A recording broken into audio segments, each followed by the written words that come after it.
Ah, you want to hear about the bridge troll of Sparrow Vale, do you? Ah, that was quite the day. A bit of an amusing encounter, if I may say so myself. Well, settle in, my friend. Close your eyes if you like, and let me guide you there, into the heart of that whimsical little moment. Imagine, if you will, a crisp morning. The sun had just risen over the hills, casting a golden light over the dew-kissed grass. The birds of Sparrow Vale sang a symphony, flitting from tree to tree, filling the air with a sense of peace and wonder. The wind, soft and cool, carried the scent of wildflowers, and the river babbled below the bridge, a gentle companion on my journey.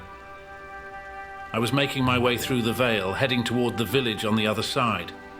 The wooden bridge ahead looked innocent enough, spanning across a narrow, winding stream that sparkled as though it were filled with tiny stars. But as I approached, there he was, perched on the stone balustrade of the bridge, a troll, though not the kind you'd expect.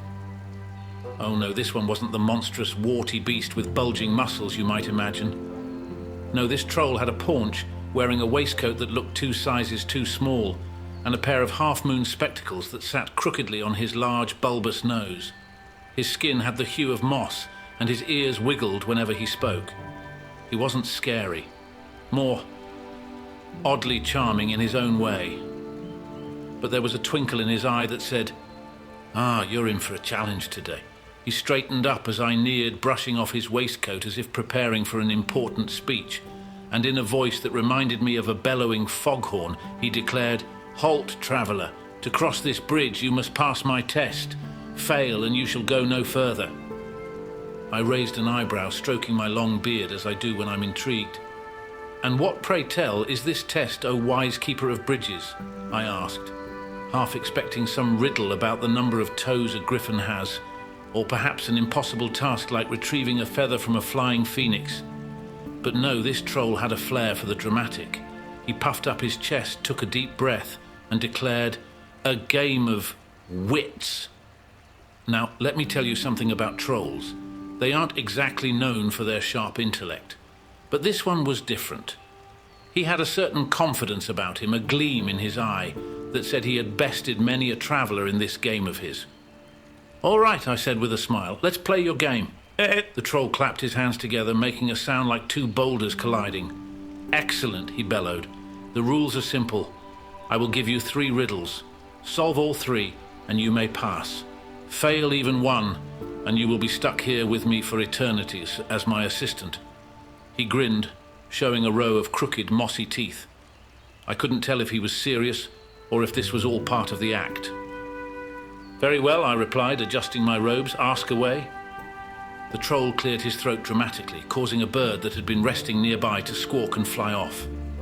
"Riddle the first," he boomed. "I speak without a mouth and hear without ears. I have no body, but I come alive with wind. What am I?" A classic. I closed my eyes, imagining the wind rustling through the trees, the echo of distant voices carried on the breeze.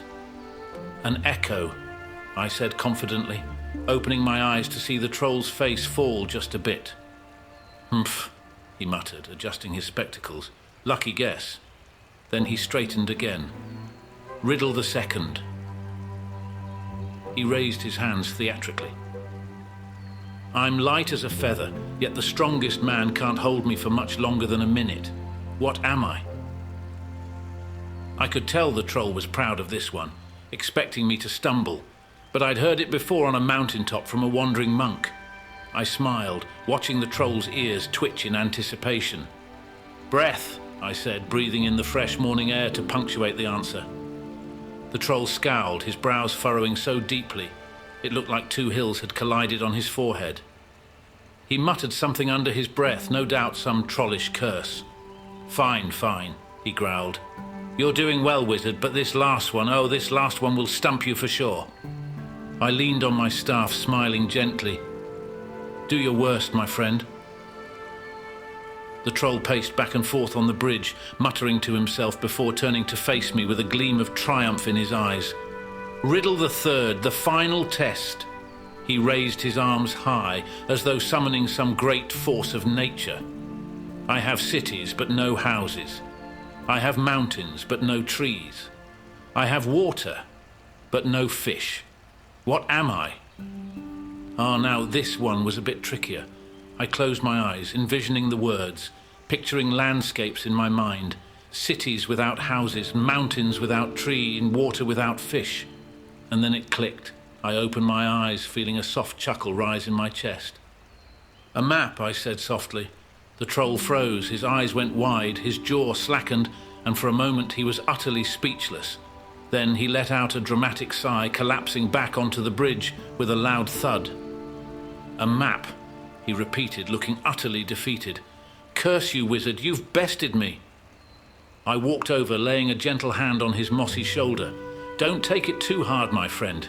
You put up a valiant effort. The troll looked up at me, a small smile tugging at the corners of his lips. You're not bad, wizard. Not bad at all. Then with a grand flourish, he waved his hand. Go on then, cross the bridge, but beware. Next time you pass, I'll have even trickier riddles. I laughed, tipping my hat to him. I look forward to it. And so I crossed the bridge, the birds resuming their song, the sunlight warming my face. There was no great treasure at the end of that journey, no prize waiting on the other side, just the sweet satisfaction of a test well passed, a challenge met with a bit of wit and wisdom. And that, dear one, is the lesson.